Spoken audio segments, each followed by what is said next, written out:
Latina. A que o senhor atribui essa ascensão de líderes que privilegiam o Estado social? O Brasil seguiu esse caminho também? O Brasil ajudou a definir esse caminho. Eu diria que os chamados governos progressistas ou do campo popular se caracterizam por dois elementos. Primeiro, privilegiar a integração regional e aliança com o sul do mundo e não tratados de livre comércio com os Estados Unidos. Segundo lugar, privilegiam políticas sociais no lugar de ajuste fiscal. Isso caracteriza os governos com matizes diferentes. Venezuela, Bolívia, Equador, Brasil, Argentina, Uruguai, Paraguai, mas esses dois elementos todos eles têm. O Brasil seguiu um modelo keynesiano de política macroeconômica, ou seja, não tenho, então vou gastar mais. Acertamos? Frente à crise, todos esses governos que eu mencionei tiveram essa atitude. Por isso saímos mais rápido da crise. Que características têm essas políticas? Diversificação do comércio internacional. No caso do Brasil, o parceiro mais importante é a China. Em segundo lugar, a América do Sul, já não são os Estados Unidos. Em segundo lugar, intensificação do comércio regional. Venezuela, Argentina, Brasil, Uruguai, Paraguai, Equador, Bolívia. Em terceiro lugar, extensão do mercado interno de consumo popular, que também teve um papel fundamental na crise. Todos esses governos têm essas características. Então, é um elemento anticíclico keynesiano que nos possibilitou sair da crise. Ao contrário do México, que assinou um tratado de livre comércio com os Estados Unidos, tem 90% do seu comércio exterior com os Estados Unidos e, portanto, está casado com o epicentro da crise. Tem uma crise profunda, longa no tempo, diminuiu 7% do seu PIB no ano passado, foi ao Fundo Monetário, assinou carta de intenções, que é o caminho que o Brasil estaria se não tivéssemos rompido com a ALCA, a Área de Livre Comércio das Américas, que era ao que o governo Cardoso, Fernando Henrique, estava conduzindo o Brasil. O Brasil e a América Latina seria um grande México. Estaríamos diretamente monopolizados com o comércio norte-americano e teríamos uma crise profunda. Agora, a Europa não seguiu esse caminho de política econômica anticíclica. Pelo contrário, é uma política restritiva que a gente vê que a Grécia está adotando. Há uma alternativa, no caso grego, por exemplo?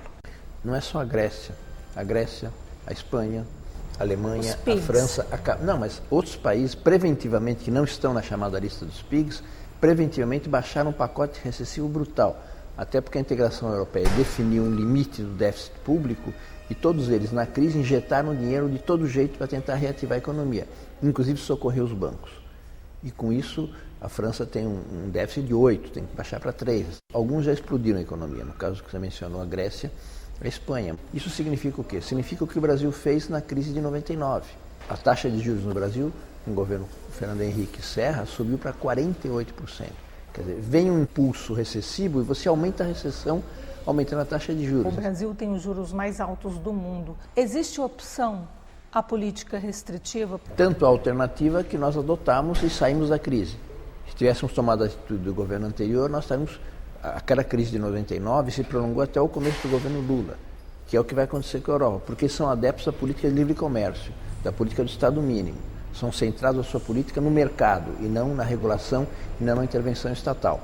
Então não houve políticas anticíclicas na Europa, portanto há alternativas. Pela primeira vez, uma crise desse tamanho, o sul do mundo saiu da crise e o centro não saiu. Quer dizer, já há um multilateralismo econômico importante para ter intercâmbios entre o sul do mundo que nos permitam nos distanciar do destino deles. Eles continuam na crise, eles geraram, continuam, e nós já saímos porque tivemos alternativa à política que eles estão aplicando e que é de efeitos desastrosos, como você disse. Faz alguns anos você criticou a revista Veja e a política neoliberal do antecessor do presidente Lula. Você acabou ganhando na justiça. O que você tem a dizer sobre essa crítica? Eu fiz uma crítica sobre uma resenha de livro do Fernando Henrique na primeira página, dizendo que não se dizia o essencial do governo. Foi um governo neoliberal, modelo tradicional, desmontou o Estado brasileiro, privatizou patrimônios públicos, fez com que a maior parte dos brasileiros não tivesse mais carteira de trabalho assinada, escancarou a economia para fora, promoveu a hegemonia do capital financeiro, da especulação sobre a economia. Ele dizia que o Estado brasileiro gasta muito e gasta mal.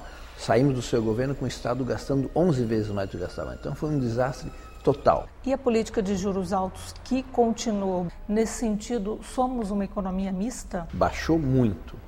Chegou a 48% no governo Fernando Henrique Cardoso. Precisa baixar mais. Não tem sentido subir a taxa de juros hoje. Não há risco de inflação. A economia está está num ritmo bom de crescimento, esse governo é um governo responsável, não vai deixar desandar a inflação. O que é preciso, como você disse, é não atrair o pior capital do mundo, que é o capital especulativo, que não gera bens, não gera empregos. Mas se ele tem uma taxa de juros alta, pouca taxação e liquidez absoluta, ele vem. Não é isso o capital que o Brasil precisa e quer. Qual a relação que o senhor colocaria entre democracia econômica, democracia social e democracia política? Democracia política precisa dessas outras duas variáveis para se concretizar, além do processo eleitoral? Nós saímos da ditadura e chegamos a uma democracia institucional, mas não mudou nada das estruturas de poder no Brasil, naquele momento. A desigualdade no Brasil se manteve a mesma, com ditadura, com democracia, com expansão, com recessão. Agora é que voltou a mudar, começou a diminuir, por estar se implementando políticas de democracia social. Nós podemos ser iguais diante da lei, do ponto de vista político, mas sermos profundamente desiguais. O Brasil é o país mais desigual da América Latina, e a América Latina é o continente mais desigual do mundo.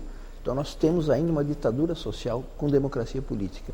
É preciso dar substância social a essa democracia política para ser uma democracia de fato. Bresser Pereira, em artigo de 2006, disse que a esquerda no Brasil vence as eleições, mas não governa. O que ele queria dizer? Que a esquerda, na verdade, mantém a política macroeconômica dos antecessores. Você tem resposta? O governo a que ele pertenceu, que é do seu partido, pode ter ganho em nome da esquerda. Fez um governo de direita. Direita hoje é ser neoliberal. O partido dele, ele participou desse governo. Hoje temos um governo de centro-esquerda, progressista, que contradiz o consenso de Washington, contradiz a hegemonia norte-americana no mundo, contradiz a hegemonia do mercado que o governo deles levou adiante. Então vamos diferenciar as coisas. Uma coisa é os supostos social-democratas que fizeram um modelo neoliberal, outra é um governo popular que faz um governo diferente, de ruptura com o deles. Professor, você defende uma moeda única para os países do Cone Sul. Não seria muito arriscado, dado as nacionalizações na Bolívia e na Venezuela e a crise econômica na Argentina? Que moeda mais frágil hoje do que o euro? Supostamente não tem nada disso lá. E, no entanto, olha a fragilidade da economia grega, da economia espanhola, inclusive da economia francesa e alemã. Portanto, não tem nada a ver com a natureza desses governos. Tem que ver política econômica que levaram adiante. Lá não há nacionalização, não há Hugo Chávez, não há Evo Morales, não há movimento indígena, nada disso. E olha a fragilidade da economia norte-americana. Então não tem razão de ser uma moeda frágil se ela tiver esses governos com essas características. Ao contrário, o governo Evo Morales é o governo mais estável e mais forte que a Bolívia jamais teve, eleito e reeleito. Hugo Chávez também. Portanto, são governos estáveis, né? Na Europa vão caindo governos de debilidade por crises econômicas. Você acaba de lançar Brasil entre o passado e o futuro. Em que aspectos o Brasil já está com o pé no futuro e onde precisamos avançar? Bom, é um livro organizado pelo Marco Aurélio Garcia, por mim, com vários artigos, tentando dar conta de o que o governo Lula representa. Eu acho que ele representa uma ponte entre um passado neoliberal e um futuro que é de ruptura com esse modelo. Pela primeira vez, os teus filhos, os meus netos, estão nascendo não com dívidas, mas com pré-sal. Estão saudadas as dívidas e têm um futuro positivo pela frente. Então é uma situação nova. Nós estamos desenhando quais são os obstáculos para avançar. Na minha opinião, são ainda sobrevivente a hegemonia do capital especulativo financeiro, o modelo de agronegócios e a ditadura da mídia privada. São três elementos importantes para superar, para construir uma sociedade equilibradamente democrática e socialmente justa. Ela subverte a democracia, na sua opinião? Ela bloqueia a democracia. É um conjunto de pequeno número de famílias proprietárias de meios de comunicação que vendem a sua mercadoria não para o público consumidor, mas às agências de publicidade, que são quem financiam o jornal. Quem colocou o seu Otávio Frias Filho lá? Otávio Frias pai. Quem deixou os marinhos para dirigir o jornal? O pai deles.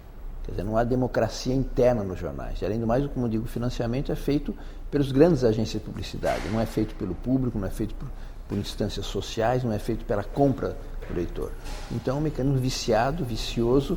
Não podemos depender deles para ter uma informação democrática e pluralista e um debate democrático. Eu acho que o Brasil precisa de muitas vozes, precisa de pluralismo, precisa de rádios comunitárias, TVs públicas, internet alternativa, para que sejam 200 milhões que participem na formação da opinião pública, do consenso nacional, e não apenas algumas poucas famílias com uma ditadura de empresas privadas. Em relação à tendência oposta, que é a tendência britânica, ou seja, os trabalhadores perderam a maioria, o que o senhor pode estabelecer de paralelo entre as eleições parlamentares na Grã-Bretanha e o Brasil? Bom, lá foi exatamente um partido parecido com os tucanos no Brasil.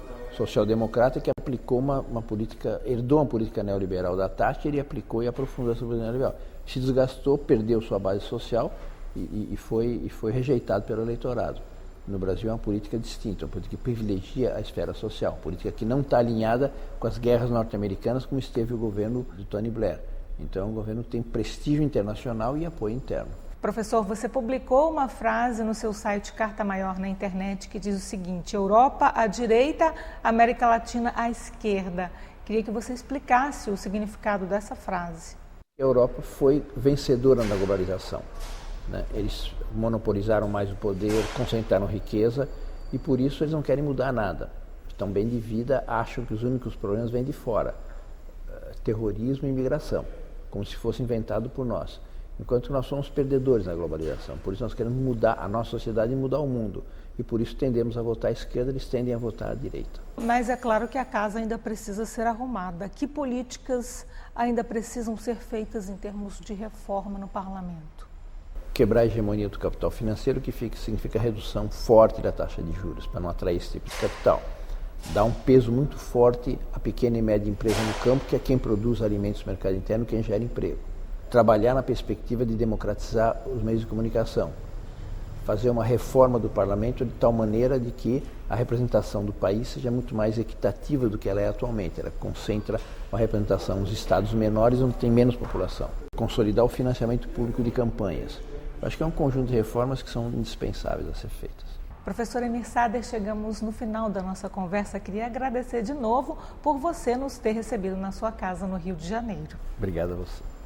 E a você que nos acompanhou. Até o próximo Ponto de Vista. A gente se vê.